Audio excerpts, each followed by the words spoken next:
চিত্রনায়িকা মাহিয়া মাহি বছর ৩ আগে দ্বিতীয়বার বিয়ের মালা গলায় পরেছিলেন।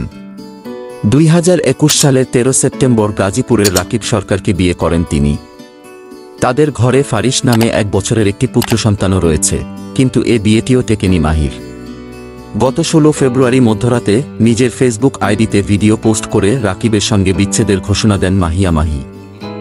৮ মিনিট ৪৩ সেকেন্ডের ওই ভিডিওতে তিনি জানান, তার স্বামী গাজীপুরের আওয়ামী লীগ নেতা রাকিব সরকারের সঙ্গে তার কোনো সম্পর্ক নেই। দুজন আলাদা হয়ে গেছেন।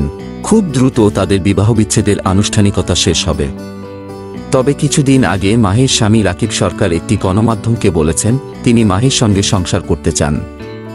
এ বিষয়ে মাহি বলেন, ঘোষণা যখন দিয়েছি, আমাদের বিচ্ছেদ হবেই।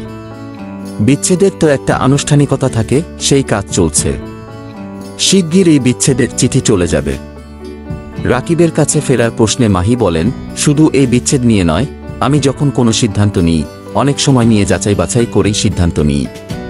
অনেক দিন পর্যবেক্ষণ করে জেনে বুঝেই এ সিদ্ধান্ত নিয়েছি।